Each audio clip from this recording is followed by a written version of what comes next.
আমাকে প্রশ্ন করতেছে কোন ডিস্ট্রিক্টে হয়নি, আমরা সেই ডিস্ট্রিক্টের নামটা বলেন। রংপুর, খুলনা, সব কি বলতে কোথায় বলতে কোন ডিস্ট্রিক্টে মুসলিমের উপরে হয় নাই? শেখ হাসিনা প্রেসিডেন্ট ছিল, প্রধানমন্ত্রী ছিল, উনি কি মুসলিম না হিন্দু? মুসলিম না। উনি অন্যায় করছে, ওনারা বের করে দিলে সমস্যা নাই, কিন্তু একজন হিন্দু অন্যায় করলে ওরা বের করে দিলে সমস্যা। আপনাদের সাইনবোর্ডটাই আগে হচ্ছে, সাইনবোর্ডটা পাল্টান। সাইনবোর্ডের মধ্যে লেখা আছে হিন্দু বৌদ্ধ খ্রিস্টান ঐক্য পরিষদ। কেন ভাই, আমরা কি দোষ করলাম? আমরা তোমাদের ভাই না? আমরা তোমাদের ভাই না? এটা হওয়ার দরকার ছিল হিন্দু বৌদ্ধ খ্রিস্টান মুসলিম ঐক্য পরিষদ। তাইলে হয়তো 18 কোটি ভাই ভাই গলায় মিলাইতাম। আপনি আমাদের সাইনবোর্ডের মধ্যেই মাইনাস করে দিলেন। আবার এখানে সংখ্যালঘু তিনজন একসাথে, আপনি তিনটে ধর্ম একসাথে, আপনি আমাকে মাইনাস করে দিলেন, মুসলিম মাইনাস করে দিলেন। এখন সংখ্যালঘু কে হইলো? এখন কয়জন সংখ্যালঘুর উপরে নির্যাতন হয়েছে দেখান তো? 100 জন, 1000 জন মুসলিমেরা বাইর করে দেওয়া হয়েছে, সবগুলো আওয়ামী লীগের এমপি মন্ত্রী। আমি নাম ধরে বলতে পারবো।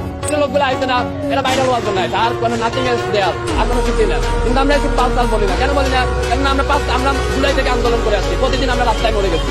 আমাদের বাইরে হওয়ার সব নাই। কেন সব নাই? কারণ আমরা মনে করি সালা 5 তারিখে তো মরে গেছি, আমি বাইরে হলো মহিলা যদি মহিলা না হইয়া যদি ছেলে হইতো, মেজাজ তো রক্তে উঠে যাইতেছিল, মন চাইতেছে দইটা একটা আসাম।